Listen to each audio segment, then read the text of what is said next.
अस्सलाम वालेकुम दोस्तों।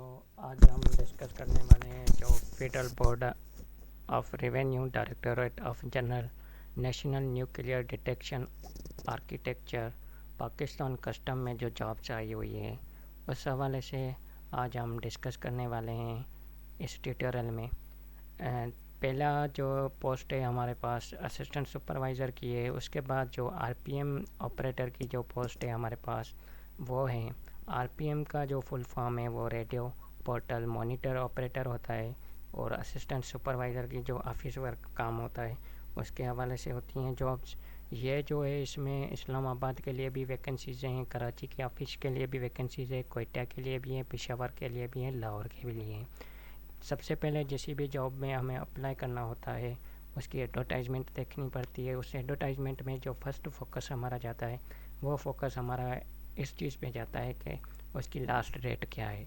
तो इसकी लास्ट डेट है 3 नवंबर 2023। आप 3 नवंबर तक इस जॉब में अप्लाई कर सकते हैं। इसकी जो एज लिमिटेड रखी गई है वो मैक्सिमम 30 ईयर्स रखी गई है। 30 साल के बाद जो है 31, 32, 33 कुछ मखसूस एरियाज़ के और कुछ मखसूस सूबे के मतलब के जो लोग हैं वो अप्लाई कर सकते हैं और वो एज क्लेम कर सकते हैं। जैसे सिंध रूरल के लोग हैं और बलूचिस्तान के हैं और फाटा के और जो ट्राइबल एरियाज़ हैं आज़ाद कश्मीर एंड गिलगित बल्तिस्तान के लोग जो हैं उनको एज रिलेक्शन दी गई है।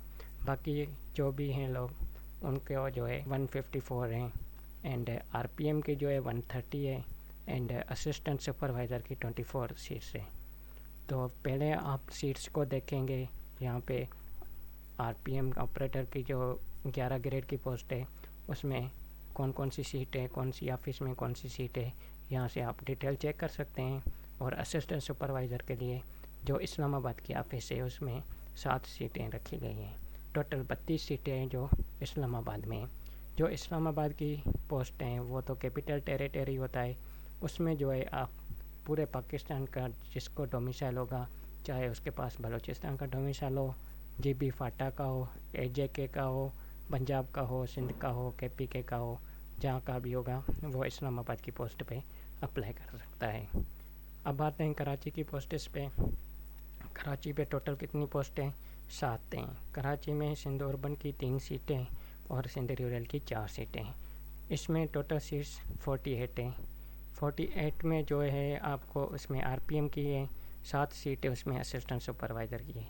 जो 48 उसकी आरपीएम की सीट है वो उसमें सिंध अर्बन की 19 सीटें और मेरिट पे 16 सीट रखी गई हैं।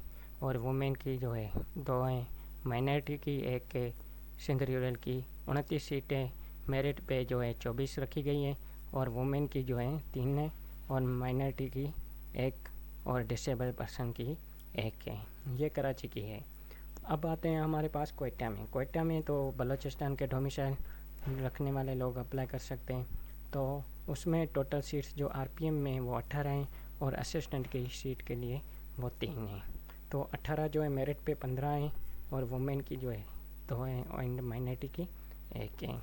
तो डायरेक्टोरेट ऑफ कस्टम पेशावर की जो ऑफिस है उसमें असिस्टेंट सुपरवाइज़र की सीट्स 3 हैं एंड आरपीएम की 18 हैं, जिसमें मेरिट की 15 हैं और वुमेन की 2 और माइनॉरिटी की 1 सीट रखी गई है।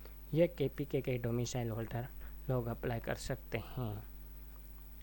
तो ये टोटल सीट्स हमारे पास 21 आ गई, क्योंकि उसमें असिस्टेंट सुपरवाइज़र की ये जो कैलकुलेशन है 21 वाली, ये हमारे पास उसका है। अब आते हैं लाहौर की सीट्स पे। लाहौर पे जो है मेरिट पे सीटें होगी 4, उसके पंजाब के डोमिसाइल होल्डर लोग अप्लाई कर सकते हैं। उसमें टोटल सीट्स 21 हैं। उसमें आरपीएम में मेरिट की 17 है, वुमेन की 2 है, माइनॉरिटी की 1 है और डिसेबल की 1 है। तो ये सीटें 24 टोटल असिस्टेंट सुपरवाइज़र की सीट है और 130 जो सीटें वो आरपीएम की है। आरपीएम की जो पोस्ट है वो 11 ग्रेड की है और असिस्टेंट सुपरवाइज़र की 14 ग्रेड की है। तो 154 टोटल सीट्स हैं 154।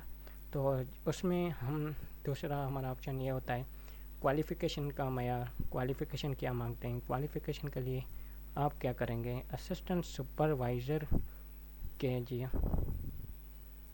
असिस्टेंट सुपरवाइज़र की जो 14 ग्रेड की पोस्ट हैं उसके लिए आपको बैचलर डिग्री होनी चाहिए बिजनेस एडमिनिस्ट्रेशन मैनेजमेंट में, कॉमर्स और आईटी फ्रॉम रिकॉग्नाइज्ड इंस्टीट्यूट, किसी भी रिकॉग्नाइज्ड हायर एजुकेशन कमीशन से सर्टिफाइड इंस्टीट्यूट से बैचलर डिग्री दरकार है। बिजनेस एडमिनिस्ट्रेशन में होनी चाहिए और कॉमर्स में होनी चाहिए।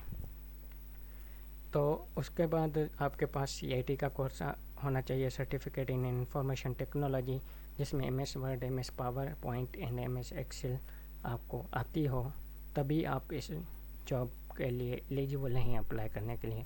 और रेडियो पोर्टल मॉनिटर के लिए आपके पास जो है FSC प्री इंजीनियरिंग की डिग्री होनी चाहिए एंड वो भी CIT का सर्टिफिकेट लाजमी आपके पास होना चाहिए। करने का तरीक़ाकार बताया गया है नेशनल जॉब पोर्टल .government.pk, इसी लिंक पे आप जाकर अप्लाई कर सकते हैं।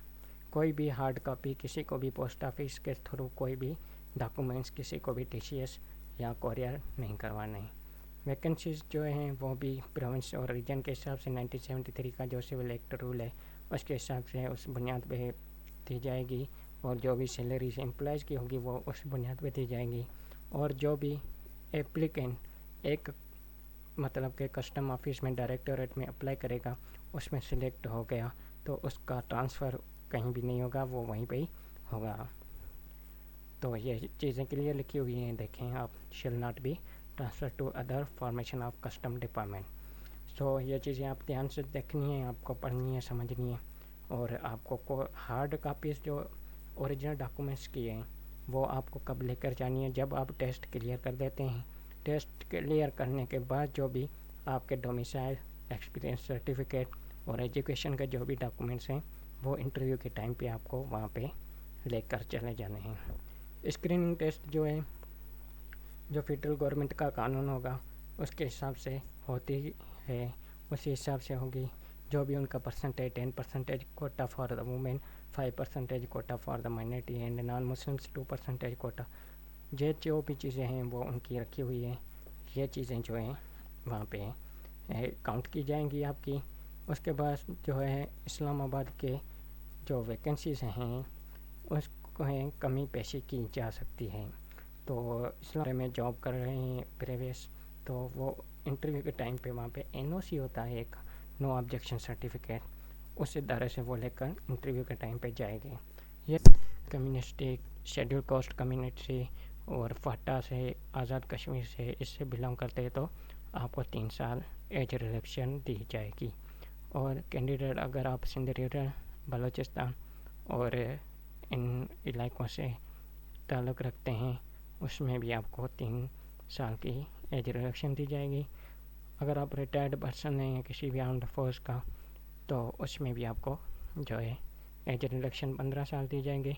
अगर आप गवर्नमेंट सर्वेंट हैं उसके लिए 2 साल किसी भी गवर्नमेंट में रहे उसके लिए भी आपको 10 साल से 55 ईयर्स तक आपको एज रिलैक्सेशन दी जाएगी। डिसेबल्ड पर्सन है तो आपको रिलैक्सेशन दी जाएगी। ये जो चीज़ें हैं ये सारी चीज़ें आप पढ़ लें, इस पर लिखा हुआ है द कैंडिडेट में अप्लाई ऑनलाइन ऑन बिफोर 3/11/2023 3/11/2023 इसकी लास्ट डेट है। उसके बाद आप इस पर अप्लाई नहीं कर सकते। फर्दर हम डिस्कस करते हैं नेशनल जॉब पोर्टल पे कैसे अकाउंट बनता है, कैसे रजिस्ट्रेशन होती है, उस हवाले से हम अगली वीडियो में आपको बताएंगे। तब तक अपना ख्याल रखिएगा। अल्लाह हाफ़िज़।